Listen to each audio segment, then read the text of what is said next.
Assalamualaikum, selamat sejahtera. Nama saya Khairul Nizam, Khairul Quality Resources.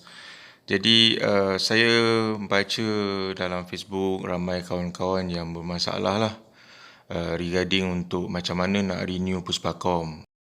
Kita semua sedia maklum bahawa e-hailing dikuatkuasakan sejak tahun 2019. Dan batch pertama yang dikenakan e-hailing vehicle permit ialah untuk Julai 2019. Jadi saya sebahagian daripada batch pertama. Okay guys, jom kita tengok macam mana prosedur yang diperlukan sebelum kita masuk Puspakom. Perkara pertama sebelum kita buat pemeriksaan Puspakom ialah kita kena booking slot kita dulu. Jadi booking semuanya secara online. Sebelum mendaftar dalam Puspakom online, tuan-tuan kena sediakan dua dokumen. Yang pertama ialah geran kereta, yang kedua IC. Ada dua cara. Paling cantik ialah scan dulu. Ambil gambar pun boleh, tapi kena clear. Sebab dokumen ini kena upload dalam sistem, baru boleh register. Dalam sistem tu, kita pilih, semasa pendaftaran, kita kena pilih nama syarikat sebagai nama kita. Dan pendaftaran syarikat ialah nombor IC kita. Dan dokumen yang kena upload ialah geran dan juga IC kita. Jadi bila itu selesai, barulah pendaftaran kita berjaya. Dan kita boleh mula buat tempahan pemeriksaan Puspakom secara online. Account type, company, enterprise. So, company name adalah nama kita dan registration number ialah IC number kita. Kemudian kita upload geran kereta dan IC number kita. Selepas pendaftaran, kita dah boleh login. Selepas login, kita pilih branch reservation. Jadi kemudian keluarlah paparan tu, masukkan semua data yang berkaitan daripada geran kereta. Satu lagi tips yang saya nak kongsikan, sebelum anda pilih tarikh pemeriksaan tu, yang saya sarankan ialah dapatkan tarikh 2 minggu sebelum road tag anda tamat. Kerana kalau ada masalah, anda boleh buat repeat test dan road tag masih hidup lagi. Sebab pemeriksaan semula dalam tempoh 1 bulan daripada tarikh asal fail. Jadi penting untuk dapatkan masa yang sesuai yang tak lama sangat. Jadi saya syorkan mungkin 2 minggu sebelum road tag anda tamat, itulah tarikh pemeriksaan Puspakom yang terbaik untuk anda. Untuk pemeriksaan tahun pertama, anda pilih berkala pertama e-hailing. Bagi tahun berikutnya, anda pilih berkala. Kemudian anda pilih negeri dan cari tarikh yang sesuai dengan anda. Cari tarikh yang kosong dan kemudian pilihlah daerah untuk buat pemeriksaan. Selepas itu, anda pilihlah slot masa yang masih ada dan sesuai dengan anda. Kemudian isikan nama pembawa kereta semasa ujian dijalankan.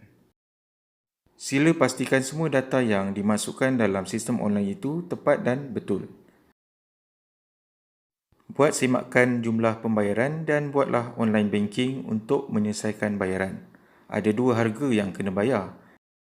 Bayaran tahun pertama bernilai lebih kurang RM78, manakala untuk tahun-tahun berikutnya ialah sekitar RM62 sahaja. Selesai membuat bayaran, anda akan mendapat dokumen untuk dibawa semasa pemeriksaan dalam bentuk barcode.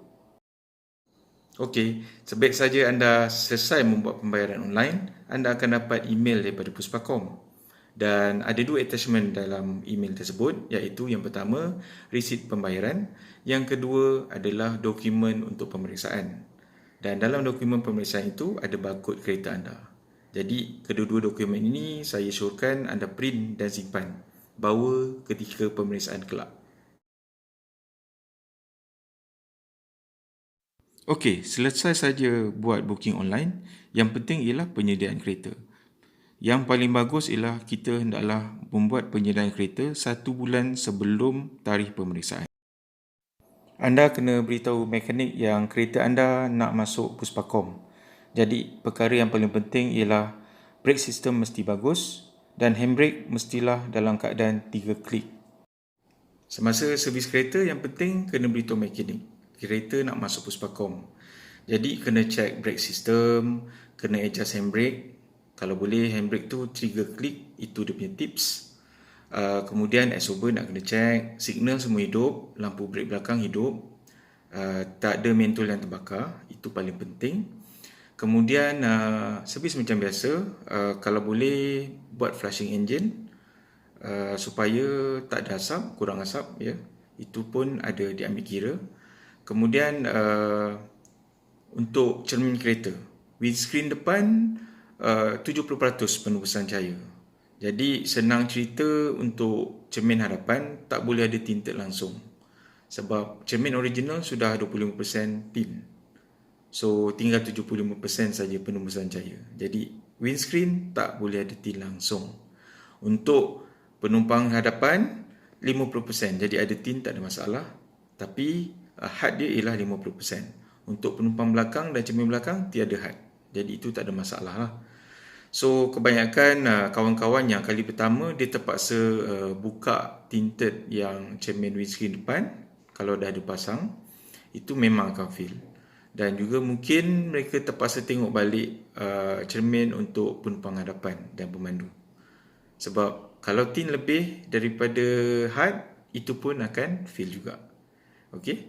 Anda juga kena buat pemeriksaan kepada tayar. Tebal tayar mestilah 1.6 mm. Buat rotation tayar, dan selalu saya buat ialah saya beli 2 biji tayar baru dan letak di bahagian depan. Untuk tayar ada tricky sikit sebab banyak komponen pemeriksaan adalah di bahagian tayar. Pertama, tayar bunga kena dalam keadaan elok, iaitu minimum 1.6 mm tebalnya. Jadi kena check lah, minta bengkel check tayar anda. Dan apa yang selalu saya buat ialah saya hanya beli 2 biji tayar baru dan semua tayar baru saya letak di depan. Jadi saya akan buat balancing untuk 4 biji tayar. Kemudian yang paling penting ialah buat pemeriksaan alignment. Jadi alignment mestilah dalam keadaan kosong-kosong. Jadi kena beritahu pada mekanik kita nak masuk puspakom. Jadi mekanik tahu apa yang diperlukan, jadi dia akan adjust alignment sebetulnya lah. Biasa dia akan buat alignment untuk puspakom. Tapi kadang-kadang kita masa memandu, kita tak dapat elak lubang. Jadi ada roda yang akan terganggu dan chamber nak kena diperbetulkan. Jadi ini ada kos tambahan.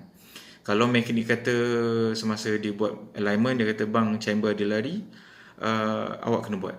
Sebab kalau tak betulkan chamber tu, memang akan fail gelincir sisi. Jadi chambering adalah benda yang paling penting ya. Jadi kalau selepas buat balancing 4 biji tayar, kita timbang tayar, tak ada masalah. Kemudian buat alignment, tengok ada chamber, ada lari. Mungkin kebiasaan chamber lari ialah tayar depan sebelah kiri. Jadi setting sikit, bagi semua okey, dan anda dah boleh bersedia untuk masuk ke puspakom. Sehari sebelum pemeriksaan, anda cuci enjin kereta dan cuci bahagian bawah kereta. Okey guys, kereta sudah sedia untuk buat pemeriksaan. Sekarang sediakan geran kereta dan dokumen-dokumen yang diperlukan seperti senarai tadi. Jangan lupa sediakan 1 kg pemadam api jenis ABC dan juga triangle kecemasan. Sebelum hari pemeriksaan puspakom, pastikan anda ada geran original anda. Kalau geran masih dengan pihak bank, anda kena pergi bank dan ambil geran anda. Prosedur tak rumit, just isi borang dan kemudian pihak bank akan buat serahan geran tersebut. Jadi geran kena bawa ya untuk pemeriksaan puspakom. Kemudian anda kena bawa resit bayaran puspakom itu dan juga surat pengesahan pemeriksaan yang ada barcode. Itu pun kena bawa. IC macam biasa. Dan kemudian pastikan anda hadir awal ke tempat pemeriksaan. Itu yang penting lah. Sampai sana dan terus buat pendaftaran di kaunter dan serahkan semua dokumen. Pada hari pemeriksaan puspakom, digalakkan hadir lebih awal. Kemudian buat serahan dokumen kepada kaunter yang berkenaan. Parking kereta kita di barisan bay pemeriksaan yang ditetapkan dan buka bonet hadapan, turunkan semua tingkap, letak dokumen yang berkenaan di atas dashboard dan simpan resit pemeriksaan. Selepas itu, pegawai pemeriksa Puspakom akan mengambil kereta anda dan buat pemeriksaan yang sepatutnya mengikut prosedur mereka. Jadi, pada waktu ini kita tak boleh berada di situ. Kita terus menunggu di tempat menunggu yang disediakan. Keseluruhan pemeriksaan tak ambil masa yang panjang. Semua sekali akan siap lebih kurang dalam masa 30 minit sahaja. Keputusan pemeriksaan akan diproses dan kemudiannya anda akan menerima slip keputusan pemeriksaan. Jika lulus, anda akan dapat Puspakom DIS. Okey, selesai saja urusan di Puspakom. Jika anda lulus pemeriksaan, anda akan dapat Puspakom DIS. Jadi, tahniah kepada anda. Usaha keras selama 1 bulan yang lepas telah berhasil. Kebiasaannya, pada hari berikutnya, saya akan buat pembelian insurans dan terus ke pejabat JPJ berhampiran. Alhamdulillah, kereta anda sudah boleh beli road tag yang baru. Semoga video ini bermanfaat kepada anda. Dan kami mengucapkan ribuan terima kasih kerana anda telah like dan subscribe channel kami.